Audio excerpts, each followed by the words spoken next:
आज के मुख्य समाचार। स्मार्ट मीटर लगाने पे चंबा वेलफेयर एसोसिएशन का कड़ा विरोध। रोमित सिंह ठाकुर ने केंद्र सरकार पर साधा निशाना। शिमला शालाघाट 4 लेन की अलाइनमेंट नए सिरे से तय होगी। आईजीएमसी शिमला में रोबोटिक सर्जरी सुविधा शुरू।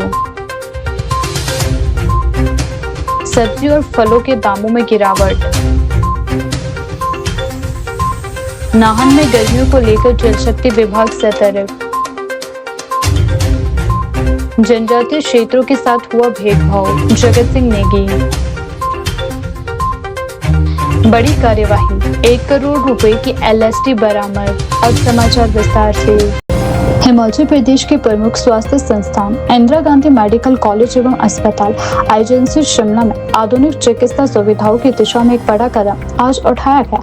अस्पताल में आज से रोबोटिक सर्जरी की सुविधा शुरू की गई। इस अत्याधुनिक तकनीक का शुभारंभ मुख्यमंत्री सुखविंदर सिंह सुक्खू द्वारा किया गया। शुभारंभ के बाद मुख्यमंत्री सुखविंदर सिंह सुक्खू ने तकनीक से किए जाने वाले ऑपरेशन की प्रक्रिया का अवलोकन भी किया। इस सुविधा से शुरू होने के बाद आईजीएमसी शिमला में प्रदेश भर से आने वाले मरीजों को रोबोटिक सर्जरी का लाभ मिल सकेगा। यह तकनीक आधुनिक चिकित्सा क्षेत्र में एक महत्वपूर्ण उपलब्धि मानी जाती है, जिससे जटिल ऑपरेशन भी अधिक सटीकता और कम जोखिम के साथ किए जा सकते हैं। आईजीएमसी प्रशासन के अनुसार पहले ही दिन सर्जरी विभाग के वरिष्ठ डॉक्टर रोबोटिक तकनीक के माध्यम से 3 सर्जरी करेंगे। इन सर्जरी के लिए विभाग के 4 डॉक्टरों को विशेष प्रशिक्षण दिया गया है। ये सभी ऑपरेशन अनुभवी सर्जनों की देखरेख में किए जाएंगे ताकि मरीजों को बेहतर और सुरक्षित उपचार भी मिल सके। इसके अतिरिक्त शिमला स्थित कमला नेहरू अस्पताल केएनएच से रेफर की गई 2 महिला मरीजों की गायनी से जुड़े सामान्य ऑपरेशन भी आईजीएमसी में किए जाएंगे। इस प्रकार पहले दिन कुल 5 ऑपरेशन रोबोटिक तकनीक के माध्यम से किए जाने की योजना है। आईजीएमसी में रोबोटिक सर्जरी के लिए एक नया और अत्याधुनिक ऑपरेशन थिएटर भी तैयार किया जाएगा। इसके साथ ही अस्पताल में 30 बिस्तरों का एक विशेष वार्ड भी बनाया गया है। इसमें ऑक्सीजन सहित सभी आवश्यक उपचार सुविधाएं उपलब्ध करवाई गई है। इससे सर्जरी के बाद मरीजों को बेहतर देखभाल और सुविधा मिल सकेगी। देखिए, बड़ी खुशी की बात यह है कि तकरीबन 7-8 महीने पहले हमने पहले ही रोबोट जो था वो सुपर स्पेशलिस्ट हॉस्पिटल चमियाना में स्थापित किया। उसकी हमें देखी और खुशी की बात यह है कि 150 के करीब वहाँ ऑपरेशन हो चुके हैं। और उसके बाद हमने फैसला किया कि जो रोबोट है जो एम्स दिल्ली में लगा है उसको आईजीएमसी शिमला, नेर चौक मंडी और हमीरपुर में लगाया जाएगा। और टांडा में इसकी शुरुआत हो चुकी है 5 मेडिकल कॉलेज में। इससे एक तो ऑपरेशन बहुत सही होता है और जल्दी घर जाता है और इसमें जो इसकी कार्य कुशलता है वो वर्ल्ड क्लास है। तो इस रोबोटिक सर्जरी से उत्तर भारत में ये पहले ऐसा सरकारी संस्थान होंगे पूरे प्रदेश में जहां तकरीबन 5 मेडिकल कॉलेज में रोबोटिक सर्जरी की शुरुआत हो चुकी है। हमें कि फार फ्लंग के जो एरिया हैं, चाहे वो चंबा मेडिकल कॉलेज है, चाहे वो नाहन मेडिकल कॉलेज है और जो बड़े हॉस्पिटल है जहाँ सर्जरी की हम शुरुआत करने की दिशा में विचार कर रहे हैं, जहाँ हमारे लोगों को वर्ल्ड क्लास टेक्नोलॉजी की सुविधा मिलेगी, वहाँ पेशेंट जल्दी से ठीक होगा।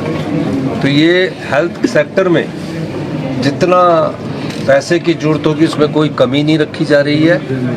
इसमें अभी एडवांस लैब की इस्टेब्लिशमेंट हम आईजीएमसी में करने जा रहे हैं, टांडा में करने जा रहे हैं और चमियाना में करने जा रहे हैं। आपने पिछले दिनों देखा 19 साल पुरानी एमआरआई मशीन को हमने बदला है और यहाँ 3 टेस्ला जो एम्स दिल्ली में मशीन है उसको हमने खरीदा है। सर, ईरान और इसराइल के बीच जो युद्ध चल रहा है उससे देश में भी अलग तरह की स्थिति पैदा हुई है। एलपीजी कमर्शियल उसकी रिफिलिंग पर जो है रोक लगाई गई है। देखिए, एलपीजी का डिस्ट्रीब्यूशन केंद्र सरकार करती है। आज मैं पढ़ रहा था कि केंद्र सरकार ने इस बारे में गंभीर चिंता व्यक्त की है और हम चाहते हैं कि वो इस चिंता से ये जो रोबोटिक सर्जरी है ये बड़े बड़े हॉस्पिटलों में मिलती थी, अब आम आदमी को जो रोबोटिक सर्जरी से एक ऑपरेशन होता था वो तकरीबन 3 लाख रुपए में होता था। मैंने आज ये कहा है कि आईजीएमसी में जो स्पेशल वार्ड नहीं लेगा उससे 30,000 रुपया रोबोटिक सर्जरी का लिया जाए। जो स्पेशल वार्ड लेता है इसका मतलब वो पैसा देने में समर्थ है, उससे 50,000 रुपया लिया जाए। और जो हिमकेयर कार्ड पर सुविधा देने की बात आएगी, इस पर अभी पूरी हिमकेयर की रिपोर्ट सबमिट होने के बाद ही चुनाव लड़ेंगे। मैं तो पहले ही कह रहा हूँ कि भारतीय जनता पार्टी 5 गुटों में बटी हुई है और 5 गुटों में बटकर ये दोषारोपण करने की प्रक्रिया में आगे बढ़ रही है। मुझे ये नहीं समझ आता कि हिमाचल विरोधी भाजपा क्यों है। कोई प्रदेश की आपदा में आपदा प्रभावित परिवारों के साथ नहीं खड़ा हुआ। आपदा प्रभावित परिवारों के लिए जो लैंड की बात है उसके साथ नहीं खड़ा हुआ। आरडीजी रेवेन्यू डेफिसिट ग्रांट जो केंद्र सरकार में राज्य के लोगों का अधिकार है 8 से 10,000 करोड़ रुपया काट दी गई, उसमें ये लोग खड़े नहीं हुआ। हिमाचल विरोधी भाजपा आपस में सिर्फ दोषारोपण का काम करती है और सोशल मीडिया के द्वारा अपनी राजनीतिक रोटियां सेकने का काम करती है। सर तीसरे मोर्चे का कोई देखते हैं आप यहाँ पर संभावना है क्या प्रदेश में? इस प्रदेश में कई बार तीसरा मोर्चा बना है और तीसरा मोर्चे की संभावना हमेशा रही है। राजधानी शिमला और लोअर हिमाचल के बीच आवाजाही को सुगम बनाने के उद्देश्य से प्रस्तावित शिमला शालाघाट 4 लेन परियोजना को लेकर महत्वपूर्ण निर्णय लिया गया है। अब इस सड़क की अलाइनमेंट नए सिरे से तय की जाएगी और इसके लिए विस्तृत सर्वेक्षण तथा डीपीआर तैयार करने की प्रक्रिया जल्दी ही शुरू की जाएगी। परियोजना से जुड़े अधिकारियों के अनुसार नए सर्वेक्षण के बाद 4 वर्ष पूर्व तय की गई अलाइनमेंट में बदलाव होना लगभग तय माना जा रहा है। National highway authority of India NHAI ने मार्च माह से सर्वेक्षण कार्य प्रारंभ करने की तैयारी कर ली है। डीपीआर तैयार होने और टेंडर प्रक्रिया पूरी होने के बाद इस वर्ष के अंत तक निर्माण कार्य शुरू किए जाने की संभावना जताई जा रही है।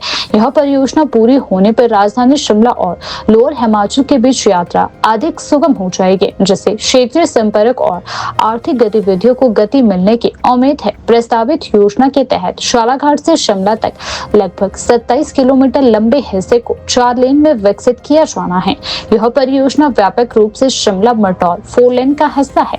NHAI ने वर्ष 2022 में इस मार्ग का सर्वेक्षण कर अलाइनमेंट तैयार की थी, लेकिन उस समय केवल 2 लेन सड़क के संदर्भ में अध्ययन किया गया था और इसे डीपीआर का रूप नहीं दिया गया था। अब 2 लेन के स्थान पर 4 लेन निर्माण के लिए नई डीपीआर तैयार की जाएगी, जो ताजा सर्वेक्षण के आधार पर बनेगी। इसके लिए कंसल्टेंट नियुक्त करने की प्रक्रिया शुरू हो चुकी है और टेंडर जारी किए जा चुके हैं। अधिकारियों का कहना है कि मार्च से सर्वेक्षण कार्य शुरू हो जाएगा। प्रारंभिक संकेतों के अनुसार 4 लेन का मार्ग जाठिया देवी सहित शिमला ग्रामीण क्षेत्र के कई गांवों से होकर गुजर सकता है। जाठिया देवी क्षेत्र में सरकार शिमला के नए शहर बसाने की योजना पर कार्य कर रही है और ऐसे प्रस्तावित 4 लेन से जोड़ने की संभावना जताई जा रही है। हालांकि नया शहर मार्ग के कितने निकट होगा, इसका अंतिम निर्णय सर्वेक्षण रिपोर्ट आने के बाद ही स्पष्ट हो सकेगा। NHAI ने आश्वासन दिया है कि आबादी वाले इलाकों को न्यूनतम नुकसान पहुंचाने का प्रयास किया जाएगा और भूमि अधिग्रहण की प्रक्रिया को संतुलित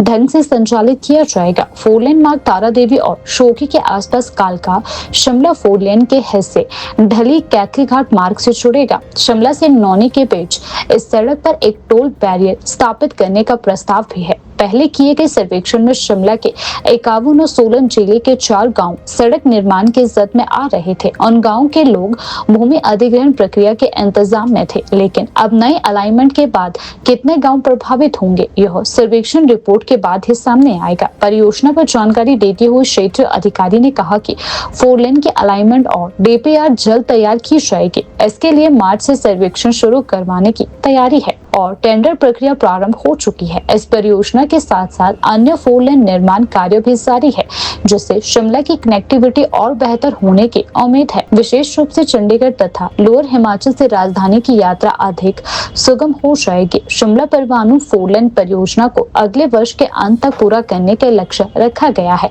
परवाणु से कैथली घाट तक अधिकांश काम पूरा हो चुका है, जबकि कैथली घाट से ढली तक 27 किलोमीटर लंबे हिस्से का लगभग आधा कार्य पूरा होने का दावा किया गया है। अधिकारियों के अनुसार वर्ष 2027 के अंत तक इस परियोजना को पूर्ण करने का लक्ष्य रखा गया है। इस मार्ग के तैयार होने से कैथली घाट और ढली के बीच दूरी लगभग 10 किलोमीटर तक घट जाएगी। खास बात यह है कि लोगों को शिमला शहर में प्रवेश किए बिना वैकल्पिक आवाजाही का मार्ग मिलेगा, जिससे शहर में यातायात दबाव कम होने की संभावना है। परियोजना से स्थानीय अर्थव्यवस्था पर भी सकारात्मक प्रभाव पड़ने की उम्मीद है। सेब बागवानों का मानना है कि बेहतर सड़क सुविधा मिलने से उत्पाद जल्दी और सुरक्षित रूप से मंडियों तक पहुंच सकेगा। वर्तमान में खराब सड़कों और झटकों के कारण फलों को नुकसान होने की शिकायतें सामने आती रही है। 4 लेन बनने के बाद जाम की समस्या कम होगी और उत्पादों को दिल्ली तथा चंडीगढ़ जैसी प्रमुख मंडियों तक पहुंचाना आसान होगा। इससे किसानों को आर्थिक लाभ मिलने की संभावना है। शिमला शालाघाट 4 लेन परियोजना को हिमाचल प्रदेश में सड़क अवसंरचना सुधार की दिशा में महत्वपूर्ण कदम माना जा रहा है। नई अलाइनमेंट और डीपीआर के साथ परियोजना को गति मिलने की उम्मीद है। गर्मियों के मौसम की शुरुआत के साथ ही पेयजल की मांग बढ़ने लगती है। इसे देखते हुए जल शक्ति विभाग नाहन ने अभी से अपनी तैयारियां तेज कर दी है, ताकि आने वाले महीनों में शहर और आसपास के क्षेत्रों में लोगों को पीने के पानी की कोई भी कमी ना हो। विभाग का कहना है कि फिलहाल शहर में पानी की आपूर्ति पूरी तरह से नियमित रूप से चल रही है और गर्मियों के दौरान भी इसे बनाए रखने के लिए आवश्यक प्रबंध किए जा रहे हैं। एसडीओ ए रोशन लाल ने बताया कि जैसे जैसे गर्मियों का मौसम शुरू होता है, वैसे वैसे पानी की मांग भी बढ़ जाती है। इसलिए विभाग ने समय रहते व्यवस्थाओं को और मजबूत करना शुरू कर दिया है। उन्होंने कहा कि विभाग की ओर से सभी योजनाओं की नियमित निगरानी की जा रही है और यह सुनिश्चित किया जा रहा है कि पानी की सप्लाई बिना किसी बाधा के जारी रहे। एसडीओ ए रोशन लाल ने बताया कि नाहन क्षेत्र में विभाग की 3 प्रमुख जल आपूर्ति योजनाओं के माध्यम से शहर और आसपास के क्षेत्रों में पानी की सप्लाई की जा रही है। इन तीनों स्कीमों से फिलहाल नियमित रूप से पानी उपलब्ध करवाया जा रहा है और किसी भी प्रकार की तकनीकी या आपूर्ति संबंधी समस्या सामने नहीं आई है। उन्होंने कहा कि पिछले 3 से 4 महीनों से पानी की सप्लाई लगातार सुचारू रूप से चल रही है, जिससे लोगों को किसी भी प्रकार की परेशानी का सामना नहीं करना पड़ रहा। उन्होंने आगे कहा कि विभाग की टीमें लगातार फील्ड में जाकर पाइपलाइन, मोटर और जल स्रोतों की स्थिति की भी जाँच कर रही है। यदि कहीं भी कोई तकनीकी समस्या आती है तो उसे तुरंत ठीक किया जाता है, ताकि पानी की आपूर्ति बाधित ना हो। इसके अलावा जल भंडारण, टैंकों की सफाई और रखरखाव पर भी विशेष ध्यान दिया जा रहा है। एसडीओ ने बताया कि गर्मियों के मौसम में अक्सर जल स्रोतों पर दबाव बढ़ जाता है, क्योंकि पानी की खपत सामान्य दिनों की तुलना में काफी अधिक हो जाती है। ऐसे में विभाग का प्रयास है कि पानी का वितरण सही तरीके से किया जाए, ताकि हर इलाके तक पर्याप्त मात्रा में पानी पहुंच सके। उन्होंने कहा कि विभाग ने संभावित चुनौतियों को देखते हुए पहले से ही कई आवश्यक कदम उठाए हैं। जल स्रोतों की क्षमता की जांच भी की जा रही है और जहां जरूरत है वहां मरम्मत और सुधार कार्य भी किए जा रहे हैं। उन्होंने आम लोगों से सहयोग की अपील भी की है। उन्होंने कहा कि गर्मियों के मौसम में पानी की बचत करना बेहद जरूरी है। यदि सभी लोग जिम्मेदारी से पानी का उपयोग करें तो किसी भी प्रकार की कमी की स्थिति पैदा नहीं होगी। उन्होंने लोगों से आग्रह किया है कि अनावश्यक रूप से पानी की बर्बादी ना करें और पानी का इस्तेमाल केवल जरूरी कार्यों के लिए ही करें। उन्होंने यह भी कहा कि कई बार लोग घरों में नलों को खुला छोड़ देते हैं या गाड़ियों की धुलाई के लिए अत्यधिक पानी का इस्तेमाल करते हैं, जिससे बड़ी मात्रा में पानी व्यर्थ चला जाता है। जल शक्ति विभाग ने स्पष्ट किया है कि यदि किसी क्षेत्र में पानी की सप्लाई से संबंधित कोई समस्या सामने आती है तो लोग तुरंत विभाग को सूचित करें, ताकि समय रहते उसका समाधान किया जा सके।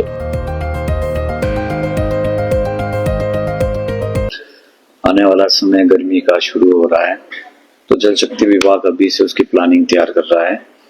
हमारा अभी 3 स्कीम से पानी चला हुआ है, GWSS नैरस्वार, IWSS दजाऊ फ्रॉम गिरी रिवर और IWSS Bogariya Ghat from Khairi. 3 scheme से हमें पानी पर्याप्त रूप में मिल रहा है। अभी कोई ऐसी भी दिक्कत नहीं आ रही है। पिछले 3-4 मंथ से हमारी सप्लाई रेगुलर चल रही है, परंतु जैसे आप सभी को पता है गर्मियों के टाइम राशनिंग भी करनी पड़ती है, क्योंकि वाटर रिक्वायरमेंट शहर की बढ़ जाती है। साथ साथ हमारा जो इलेक्ट्रिसिटी पे भी डिपेंड होता है, उनकी फ्लक्चुएशन की वजह से भी आती है। और मेरी लोगों से यही अपील है कि वो जो भी हमारा पानी उसको वेस्टेज ना करे, क्योंकि अभी बहुत सारी समस्याएं लोगों की आ जाती है। सर इस गली में भी ओवरफ्लो हो रहा है, उस गली थोड़ा डिपार्टमेंट स्टाफ की कमी से जूझ रहा है। और मैं लोगों से ये अपील करूं, किसी की टैंकी ओवरफ्लो दिखती तो उन्हें जागरूक करे कि भाई पानी बर्बाद ना करें। ना ही गाड़ियां धोएं सड़कों पर, उसकी भी कंप्लेंट्स आ रही है। कई जगह तो इतनी दिक्कत आ जाती है कि 3-3, 4-4 दिन बाद भी वो हमें ये बोलते हैं कि पानी नहीं मिल रहा है सर।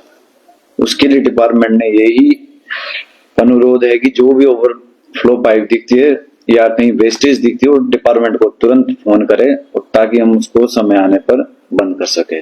सर अभी बेसिकली हमारी रिक्वायरमेंट 45 to 50 लाख रहती है और गर्मियों में ये बढ़ जाती है 60 to 65 और फिर हम स्टोर भी रखते हैं इमरजेंसी के लिए।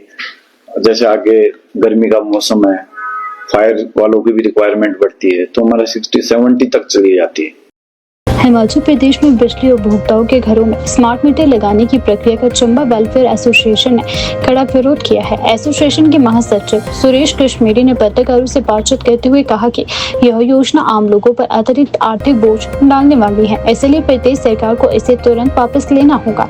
पत्रकारों को संबोधित करते हुए सुरेश कश्मीरी ने कहा कि प्रदेश सरकार को इस योजना को लागू करने से पहले खासतौर पर ग्रामीण क्षेत्रों की परिस्थितियों को ध्यान में रखना चाहिए था। उनका कहना है कि पहाड़ी और ग्रामीण इलाकों में रहने वाले लोग पहले से ही कई प्रकार की समस्याओं का सामना कर रहे हैं और ऐसे में स्मार्ट मीटर जैसी व्यवस्था उनके लिए मुश्किलें खड़ी कर सकती है। उन्होंने कहा कि मौजूदा समय में घरों में लगे डिजिटल मीटर के माध्यम से लोग नियमित रूप से बिजली बिल का भुगतान कर रहे हैं और इससे किसी प्रकार की कोई बड़ी समस्या सामने नहीं आई है।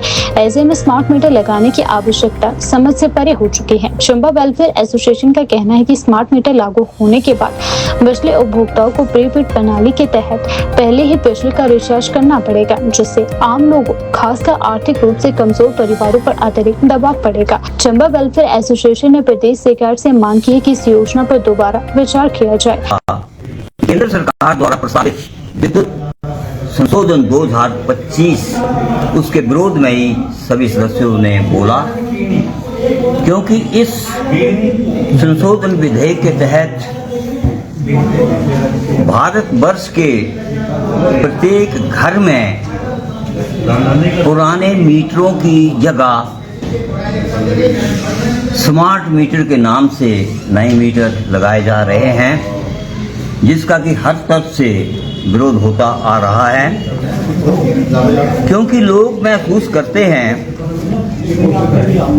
कि ये जो स्मार्ट मीटर प्रणाली है इसके लागू होने से जहां एक और निजीकरण को बढ़ावा मिलेगा, वही दूसरी तरफ उपभोक्ताओं को कई अन्य प्रकार की आर्थिक समस्याओं का भी सामना करना पड़ेगा।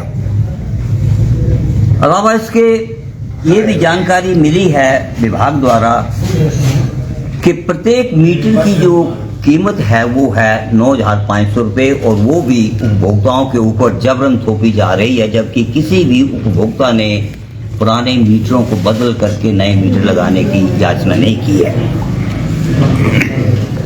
सदस्यों ने ये भी आशंका जताई कि व्यवस्था के लागू होने से भविष्य में बिजली बोर्ड द्वारा जो आजकल सब्सिडी दी जा रही है, हो सकता है वो सब्सिडी भी बंद हो जाए, तो लोगों को इससे भी आर्थिक भार बढ़ेगा।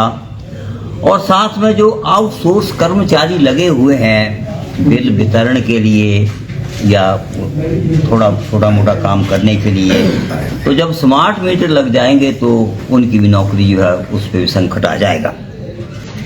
इसी तरह से ये मीटर जो है प्रीपेड प्रणाली पर आधारित होंगे, तो अचानक ही अगर रिचार्ज खत्म हो जाता है, रात के अंधेरे में बच्चे पढ़ रहे हैं, इम्तिहान की तैयारी कर रहे हैं या कोई और काम कर रहे हैं लोग, तो उससे फिर अंधेरा पसर जाएगा और जब उसको दोबारा चार्ज करने के लिए जाएंगे तो 250 रुपये जो है उसका अतिरिक्त भार देना पड़ेगा। इससे भी लोग जो है वो त्राहिमाम कर रहे हैं। अलावा इसके आजकल सोशल मीडिया के माध्यम से या समाचार पत्रों के माध्यम से लोगों को पढ़ने में सुनने में ये आ रहा है कि कई जगह जो स्मार्ट मीटर लगाने के हफ्ते बाद ही अचानक ही जल जा रहे हैं और उसकी वजह से काफ़ी नुकसान हो रहा है। अलावा इसके जो बिल हैं कई जगह तो लाख की सीमा भी क्रॉस कर गए हैं। आज के समाचार पत्र के माध्यम से भी गुहोर जैसी जगह में एक व्यक्ति के घर में बिल जो आया है वो 92,000 समथिंग है, जो कि बहुत ही गलत बात है। तो इन सब आशंकाओं के रहते लोग चाहते हैं कि इन मीटरों को जो है वो ना लगाया जाए। सभी इसका विरोध कर रहे हैं। तो चंबा वेलफेयर एसोसिएशन भी लोगों की भावनाओं को देखते हुए और उनके विरोध को देखते हुए इसका विरोध करती है और सरकार से, बिजली बोर्ड से आग्रह करती है कि इन मीटरों को लगाने के फैसले को पर पुनर्विचार किया जाए और या इसे वापस लिया जाए। विश्वविद्यालय अनुदान आयोग यूजीसी के खिलाफ दिल्ली में हुए प्रदर्शन के दौरान राष्ट्रीय देवभूमि पार्टी के अध्यक्ष रोमित सिंह ठाकुर को दिल्ली पुलिस ने बीते कल हिरासत में लिया। इस कार्यवाही को लेकर रोमित सिंह ठाकुर ने मीडिया से बातचीत करते हुए केंद्र सरकार और दिल्ली पुलिस की कार्यप्रणाली पर सवाल उठाए। मीडिया से बातचीत करते हुए रोमित सिंह ठाकुर ने कहा कि वे यूजीसी की नीतियों के विरोध में शांतिपूर्ण प्रदर्शन कर रही थी, लेकिन दिल्ली पुलिस ने उन्हें और उनके साथियों को हिरासत में ले लिया। उन्होंने आरोप लगाया कि प्रदर्शन के दौरान उनके साथ कठोर व्यवहार किया गया और उन्हें अपनी बात रखने का पूरा मौका भी नहीं दिया गया। उन्होंने कहा कि लोकतांत्रिक देश में हर नागरिक को अपनी बात रखने और विरोध दर्ज कराने का अधिकार है, लेकिन केंद्र सरकार विरोध करने वालों से डरती है। रोमित सिंह ठाकुर ने कहा कि जिस तरह से उनके और उनके साथियों के साथ व्यवहार किया गया वह लोकतांत्रिक मूल्य के खिलाफ है। राष्ट्रीय देवभूमि पार्टी के अध्यक्ष ने कहा कि प्रदर्शन के दौरान उन पर और उनके साथ मौजूद कार्यकर्ताओं पर दबाव बनाया गया और उन्हें जबरन हिरासत में लिया गया। उन्होंने इस कार्यवाही की कड़े शब्दों में निंदा करते हुए कहा कि इस तरह की घटनाएं लोकतंत्र के लिए अच्छी नहीं है। रोमित सिंह ठाकुर ने केंद्र की नरेंद्र मोदी सरकार पर निशाना साधते हुए कहा कि सरकार विरोध की आवाज को दबाने की कोशिश कर रही है। उन्होंने कहा कि यदि किसी नीति को लेकर लोगों में असंतोष है तो सरकार को उनकी बात सुननी चाहिए, लेकिन इसके बजाय विरोध करने वालों को रोकने का प्रयास लगातार किया जा रहा है। उन्होंने कहा कि यूजीसी से जुड़े मुद्दों को लेकर वे अपनी बात शांतिपूर्ण तरीके से रखना चाहते थे, लेकिन उन्हें ऐसा करने नहीं दिया गया। और पिछले कल पूरे देश ने देखा और हिमाचल की मीडिया ने भी उसको बड़े पुरजोर तरीके से उठाया कि किस प्रकार से मोदी सरकार ने, भारतीय जनता पार्टी की सरकार ने वहां पर एकत्रित जो हम रामलीला मैदान में या उधरली साइड जंतर मंतर पर जो हमारे स्वर्ण समाज के जो लोग थे वो यूजीसी के खिलाफ अपना विरोध दर्ज करवाने के लिए जा रहे थे, उनको बसों के अंदर ठूसा गया, बर्बरता उनके साथ दिखाई गई, चारों तरफ पुलिस की छावनी बना दी गई। भाजपा इतना डरती है विरोध से कि कभी हमने सोचा नहीं था कि चलिए हिमाचल में जयराम सरकार थी वो भी डरती थी तो खाकी को आगे करती थी, पर मोदी सरकार भी दिल्ली में बैठ के इतना डर जाएगी ये हमें अंदाजा नहीं था। और जो डर भाजपा के चेहरे के ऊपर दिल्ली में पिछले कल दिखाई दिया वो पूरे देश के स्वर्ण समाज को बहुत अच्छा लगा है। हमारे लोगों को बात रखने का अधिकार नहीं दिया गया। हम अपनी बात वहां पर रखने के लिए जा रहे थे, अपना विरोध दर्ज कराने के लिए वहां पर जा रहे थे। वहां पर हमारे महाराज जो स्वरूप आनंद जी थे, महिपाल मकराना जी थे, हमारे भाई प्रशांत जी थे, यूएस राणा जी थे और जो राज शेखावत जी वगैरह जो हमारे वहां पर लोग थे, सभी लोगों को डिटेन कर दिया गया। वहां रामलीला मैदान और जंतर मंतर से लगभग 40 किलोमीटर का जो रडास के एरिया जो आता था, सभी जगह को पुलिस छावनी में तब्दील कर दिया गया था। रामलीला मैदान को पूरी तरीके से छावनी में तब्दील कर दिया गया था। ये भारतीय जनता पार्टी की सरकार ये चाहती क्या है? पहले बटेंगे कटेगा का नारा देकर आपस में लड़वाती रही, बांटती रही। पहले एक हमारे देश में जो राज करके गए, जिन्होंने इस देश को गुलाम बना के रखा, वो गोरे अंग्रेज गए। अब एक काले अंग्रेज भाजपा कांग्रेस के रूप में आ गए, जिन्होंने इस देश में पहले बांटो फिर राज करो की नीति के ऊपर इन लोगों ने काम करना शुरू कर दिया। इनकी कहा तो इन राजनीतिक दलों को ये करना चाहिए ताकि जो खाइयां पहले से खुदी हैं उन खाइयों को भरने का काम इन लोगों को करना चाहिए था। लेकिन इन लोगों ने जहां पर यूजीसी एक्ट लाकर, पहले हमारा जो समाज है वो जातिगत आरक्षण की मार हम लोग झेलते हैं, एट्रोसिटी SC/ST एक्ट की मार हम लोग झेलते हैं, ना जाने कितने कानून हमारे खिलाफ बने, हम लोगों को हमारी बात रखने का अधिकार नहीं दिया जाता, हम लोगों से हमारा बात रखने का अधिकार इन भाजपा कांग्रेस के लोगों ने छीन लिया। हम लोग जाएं तो जाए कहां? देश के 545 सांसद वो इनके साथ खड़े हैं, देश के राज्यसभा के सांसद वो इनके साथ खड़े हैं, देश में के किसी भी राज्य में जो भी भाजपा कांग्रेस की सरकार है वो इनके साथ खड़ी है, देश की राष्ट्रपति इनके साथ खड़ी।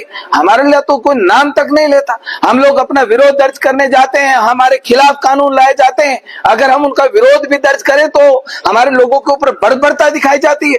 हमारे ही समाज एक कोर वोटर बनकर हमेशा से भाजपा कांग्रेस को सींचने का काम किया, इनके झंडे उठाए, इनकी दरियां उठाई, इनके जिंदाबाद के नारे लगाए, इनको सत्ता में हम लोगों ने बिठाया, लेकिन बदले में हम लोगों को इन लोगों ने क्या दिया? फांसी का फंदा। हमारे बच्चों की, जहां पर आज स्टूडेंट, हम लोग भी कॉलेज में पढ़े हैं, हम लोग भी स्कूल में पढ़े हैं, हम लोगों ने कभी माहौल नहीं देखा कि हमें साथ वाली की कास्ट पूछकर उसके साथ बैठना चाहिए कि नहीं बैठना चाहिए। लेकिन ये भाजपा की ये जो काली नीतियां हैं, इन्होंने वो एक माहौल पैदा कर दिया कि पहले आप स्कूल कॉलेज में जाओ, बच्चे का पहले उसकी जाति पूछो, फिर उसके साथ बैठो। ये माहौल चाहते। पहले 1977 में जब इमरजेंसी लगी थी, उसके बाद मंडल कमीशन का आंदोलन हुआ, तो देश में क्या हालत हुई थी। देश का बंटवारा पहले 1947 में हो चुका है। ये भाजपा के लोग चाहते क्या है? ये किस और इस देश को ले जाना चाहते हैं। इस देश के बड़े नेता हमारे हिमाचल प्रदेश से 4 सांसद हैं, 3 राज्यसभा सांसद हैं। इस देश में भारतीय जनता पार्टी के राष्ट्रीय अध्यक्ष जेपी नड्डा वो हिमाचल प्रदेश से रहे। क्या उनके मुंह में दही जम गई थी? क्या उनके मुंह को किसी ने सुई धागे से सिल दिया था? क्या एक शब्द वो अपने मुंह से नहीं निकाल पाए कि ये अगर यूजीसी कानून अगर आपने लाना है, जिसमें पहले क्लॉज था कि अगर कोई स्टूडेंट अगर झूठी शिकायत दर्ज कराता है उसके खिलाफ भी कार्रवाई की जाएगी, आपने क्लॉज हटा दिया। अनुराग ठाकुर को डायनामिक लीडर काहे के डायनामिक लीडर? जो युवाओं की बलि लेकर अपनी राजनीति करना चाहते हैं वो काहे के डायनामिक लीडर? जेपी नड्डा जैसे लोग जो कहते हैं हिमाचल प्रदेश का नाम रोशन किया, अरे क्या नाम रोशन किया? आपके प्रदेश के 70% स्वर्ण समाज के बच्चों की बलियां लेने का डेथ वारंट आप वहां पर साइन करके आए और आप कहते हो कि आपने हिमाचल प्रदेश का नाम रोशन किया। कंगना राणौत हो, सुरेश कश्यप हो, उधर कांगड़ा से सांसद हो जो वहां पर भारद्वाज जी हैं, अनुराग ठाकुर हो, क्या इन लोगों को स्वर्ण समाज ने इनको वोट नहीं दिया? क्या इन लोगों की जिम्मेदारी नहीं बनती? क्या ये हमारे प्रति हमारे बारे में बात करें, हमारे अधिकारों का ध्यान रखें? हम लोग किसके पास जाएं? हम लोग इनको वोट देते आए, इनको हमेशा से जिताते आए, इनको हमेशा से मजबूत करते आए, और बदले में हम लोगों को हमारे खिलाफ कानून, हम सोचते थे कि हम अपने बच्चों को स्कूल कॉलेज में भेजेंगे, इन्होंने परिस्थिति खड़ी कर दी कि हम अपने बच्चों को मिलने जेलों में जाए। राजधानी शिमला के ऐतिहासिक लोअर बाजार स्थित सब्जी मंडी में मार्च महीने की शुरुआत के साथ ही सब्जी और फलों के दामों में गिरावट देखने को मिल रही है। मौसम में बदलाव और नई फसलों की आवक बढ़ने के कारण बाजार में ताजी और पौष्टिक सब्जियां तथा फल भरपूर मात्रा में पहुंच रहे हैं। इससे जहां ग्राहकों को राहत मिली है, वहीं बाजार में रौनक भी बढ़ गई है। मंडी में इन दिनों हरी चने, गाजर, मटर, टमाटर, पुदीना और फूल गोभी जैसी कई ताजी सब्जियां उपलब्ध हैं, जो न केवल स्वाद में बेहतरीन है बल्कि स्वास्थ्य के लिए भी बेहद फायदेमंद मानी जाती है। दुकानदारों का कहना है कि पहाड़ी क्षेत्रों और आसपास के मैदानी इलाकों में सब्जियों की नई खेप आने लगी है। इसके कारण कीमतों में गिरावट आई है और लोगों को ताजा सब्जियां सस्ती दरों पर मिल रही है। सब्जी विक्रेताओं के अनुसार इस समय मंडी में गाजर करीब 40 रुपए प्रति किलो, जबकि मटर, टमाटर और कई हरी सब्जियां करीब 30 रुपए प्रति किलो के आसपास बिक रही है। इसके अलावा फूल गोभी, बंद गोभी और अन्य मौसमी सब्जियां भी अपेक्षाकृत कम दामों में उपलब्ध है। इससे आम लोगों के रसोई खर्च में भी कुछ राहत देखने को मिल रही है। सब्जियों के साथ साथ फलों की दुकानों पर भी इन दिनों ताजे और रसीले फलों की आवक बढ़ गई है। खासकर लाल और रसीले तरबूज मंडी में लोगों का ध्यान आकर्षित कर रही है। गर्मी के मौसम की शुरुआत के साथ ही तरबूज की मांग भी धीरे धीरे बढ़ने लगी है और ग्राहक इन्हें खरीदने के लिए उत्साहित दिखाई दे रहे हैं। दुकानदारों का कहना है कि मार्च और अप्रैल के महीनों में अक्सर बाजार में ताजी सब्जियों और फलों की आपूर्ति बढ़ जाती है। इस कारण कीमतों में थोड़ी गिरावट आ जाती है, जिससे ग्राहकों की खरीदारी भी बढ़ती है। लोअर बाजार की यह मंडी शिमला शहर की सबसे व्यस्त प्रमुख सब्जी मंडियों में से एक मानी जाती है, जहां रोजाना बड़ी संख्या में लोग खरीदारी के लिए पहुंचते हैं। ग्राहकों का कहना है कि पिछले कुछ समय से सब्जियों के दामों में उतार चढ़ाव देखने को मिल रहा है, लेकिन अब कीमतों में आई गिरावट से काफी राहत मिली है। खासतौर पर ताजी और हरी सब्जियां सस्ती होने से लोगों को पौष्टिक आहार लेने का अच्छा मौका मिल रहा है। स्वास्थ्य विशेषज्ञ भी मानते हैं कि मौसम के अनुसार उपलब्ध ताजी सब्जियां और फल शरीर के लिए बेहद लाभदायक होते हैं। हरे चने, पुदीना, गाजर और अन्य मौसमी सब्जियां शरीर को ऊर्जा देने के साथ साथ कई पोषक तत्व भी प्रदान करती है। लोअर बाजार सब्जी मंडी के व्यापारियों का कहना है कि आने वाले दिनों में यदि मौसम अनुकूल रहा और सब्जियों की आपूर्ति इसी तरह बनी रही तो कीमतों में और स्थिरता भी देखने को मिल सकती है। इससे शहरवासियों को ताजी और सस्ती सब्जियां और फल उपलब्ध होते रहेंगे। इस प्रकार मार्च की शुरुआत के साथ ही शिमला के लोअर बाजार की सब्जी मंडी में ताजी सब्जियों और फलों की बहार देखने को मिल रही है, जो न केवल लोगों के स्वास्थ्य के लिए लाभदायक है बल्कि उनके बजट के लिए भी राहत भरी खबर है। वहीं सब्जियों की रेट की बात करें तो मूली 40 रुपए प्रति किलो, शलगम 30, कद्दू 40, घिया 40, बंद गोभी 30, हरा प्याज 50, वहीं मेथी 20 रुपए की मिल रही है। साथ ही गाजर 40 रुपए प्रति किलो, मटर 30, टमाटर 30, कद्दू 40, फूलगोभी 30, बंद गोभी 30, शिमला मिर्च 60, वहीं भिंडी 80 रुपए प्रति किलो के रेट में मिल रही है। हिमाचल प्रदेश के जनजातीय विकास मंत्री जगत सिंह नेगी ने राज्यपाल श्री प्रताप शुक्ल के कार्यकाल को लेकर तीखी प्रतिक्रिया देते हुए इसे निराशाजनक करार दिया है। उन्होंने कहा कि राज्यपाल के कार्यकाल के दौरान जनजातीय क्षेत्रों से जुड़े कई महत्वपूर्ण मुद्दों की अनदेखी हुई है और कई मामलों में भेदभावपूर्ण रवैया भी देखने को मिला है। मीडिया से बातचीत के दौरान जगत सिंह नेगी ने कहा कि जनजातीय क्षेत्रों में रहने वाले लोगों को भूमि प्रदान करने के लिए शेड्यूल 5 के प्रावधानों के तहत वन भूमि पर लोगों को बसाने और उन्हें राहत देने की पहल की गई थी। उन्होंने कहा कि इस मुद्दे को लेकर वे स्वयं कई बार राज्यपाल से मिले और लगातार आग्रह करते रहे कि जनजातीय क्षेत्रों में लोगों को भूमि अधिकार दिए जाए। जगत सिंह नेगी ने बताया कि वे 8 बार राज्यपाल से मुलाकात कर चुके हैं और हर बार उन्होंने जनजातीय क्षेत्रों में भूमि आवंटन FCA से जुड़े मुद्दों को उठाया। उनका कहना है कि इन विषयों पर सरकार की ओर से पूरी जानकारी राज्यपाल को दी गई थी, लेकिन इसके बावजूद राज्यपाल का यह कहना है कि उन्हें प्राप्त जानकारी नहीं है। उन्होंने कहा कि राज्यपाल जैसे संवैधानिक पद पर रहते हुए इस तरह का बयान देना उचित नहीं है। जगत सिंह नेगी ने सवाल उठाते हुए कहा कि राज्यपाल के रूप में उनका कार्यकाल कैसा रहा और उन्होंने हिमाचल प्रदेश के लिए क्या ठोस कार्य किए, यह जनता जानती है। उन्होंने यह भी कहा कि बजट सत्र के दौरान राज्यपाल द्वारा भाषण न पढ़ना भी एक दुर्भाग्यपूर्ण स्थिति थी।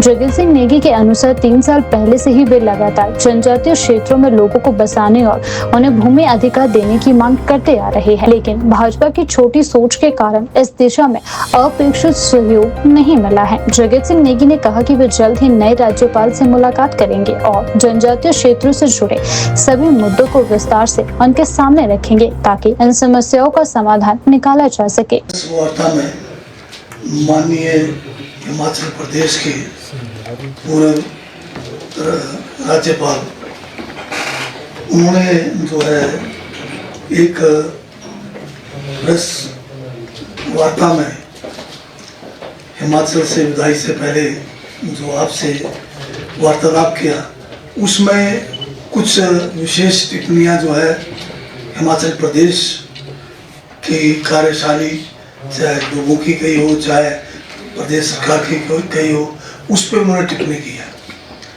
व्यक्तिगत तौर पे मैं जो है पूर्व राज्यपाल शुक्ला जी का जो है मैं सम्मान करता हूँ, परंतु बतौर एक संवैधानिक पद पर गवर्नर के रूप में जब रहे, मेरे लिए जो है समझता हूँ कि हिमाचल प्रदेश के लिए ये जो इनका कार्यकाल रहा है और खासकर जनजातीय इलाके के लोगों के लिए बहुत ही एक जो है नाइंसाफी वाला समय रहा है।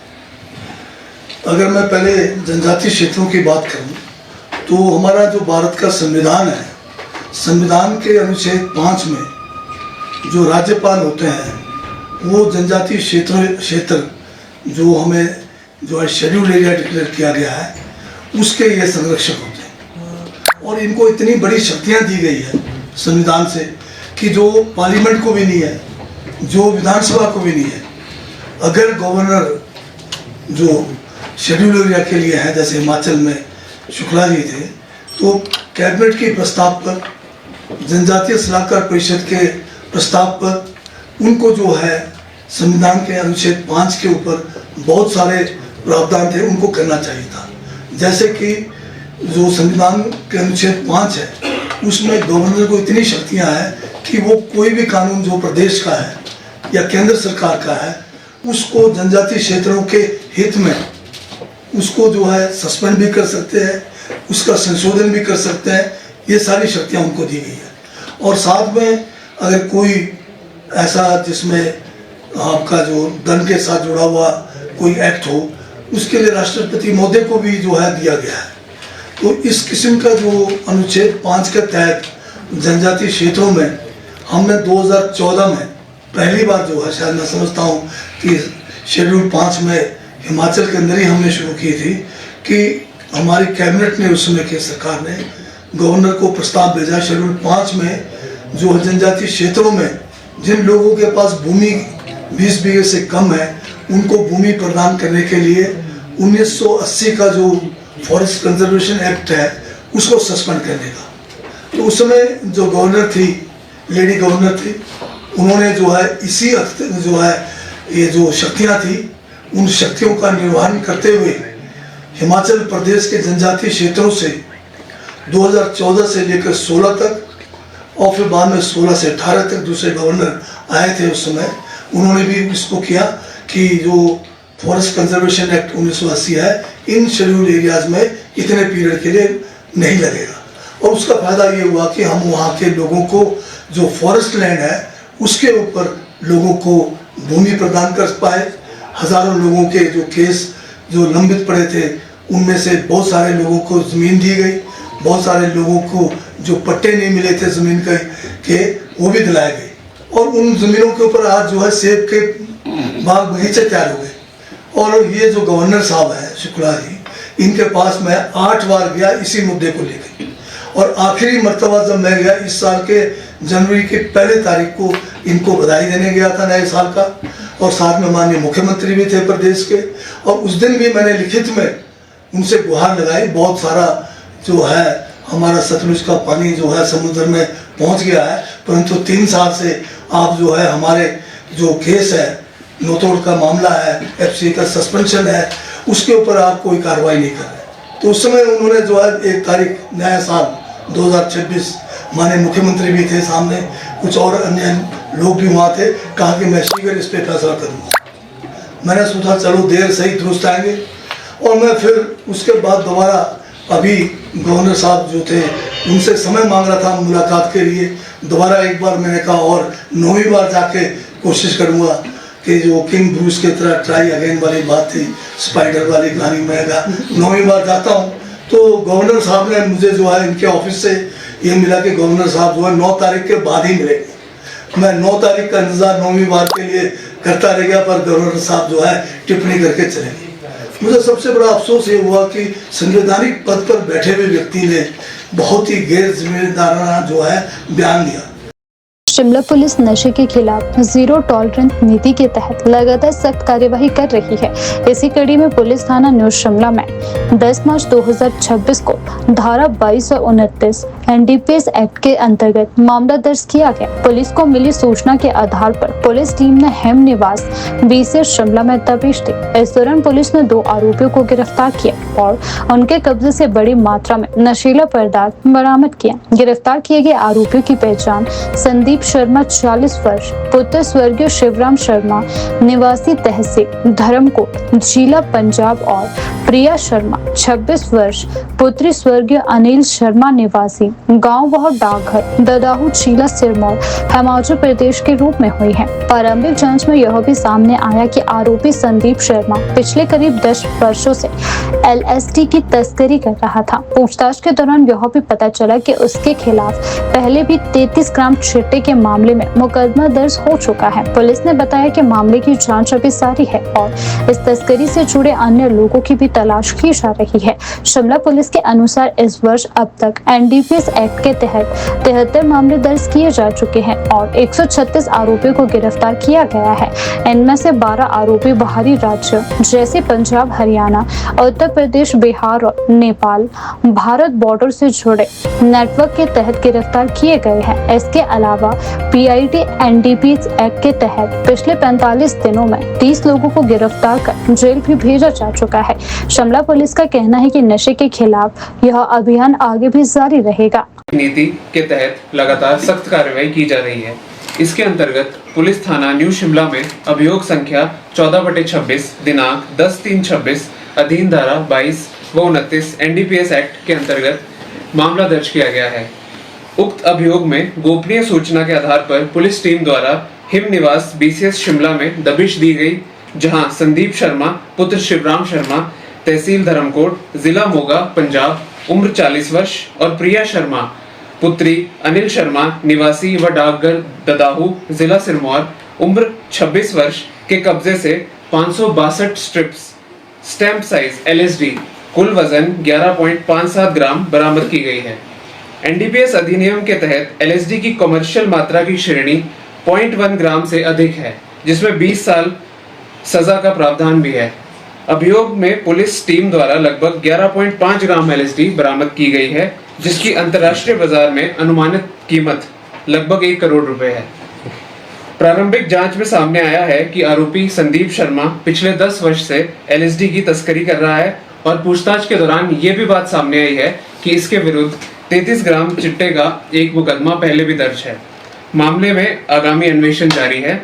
शिमला पुलिस द्वारा इस वर्ष NDPS एक्ट के अंतर्गत 73 मुकदमे दर्ज कर 136 आरोपियों को गिरफ्तार किया गया है, जिनमें 12 व्यक्तियों को बाहरी राज्यों जैसे पंजाब, हरियाणा, उत्तर प्रदेश, बिहार, भारत नेपाल बॉर्डर आदि से बैकवर्ड लिंकेज में गिरफ्तार किया गया है। इसके अतिरिक्त पिट NDPS के अंतर्गत पिछले 45 दिनों में 30 व्यक्तियों को गिरफ्तार कर जेल भेजा गया है। सर, ये LSD है क्या? थोड़ा सा इसको एक्सप्लेन करेंगे और इसके बारे में थोड़ा। जी हाँ जी, LSD लाइसर्जिक एसिड डाइएथाइलएमाइड है। तो ये एक साइकोट्रोपिक सब्सटेंस है, प्रोहिबिटेड सब्सटेंस है और हेलुसिनेशंस जो है ये क्रिएट करता है। तो सर, किस तरीके से मतलब इसका जो नशा किया जाता है, क्या इसमें मतलब और कितना इसका जो साइड इफेक्ट होता है, कितना ये खतरनाक हो सकता है? जी, ये काफ़ी पोटेंट ड्रग है और जो हमने सीजर किया है उसमें स्टैम्प साइज के छोटे पेपर पकड़े गए हैं, जिसका यूज़ किया जाता है इसके नशे में।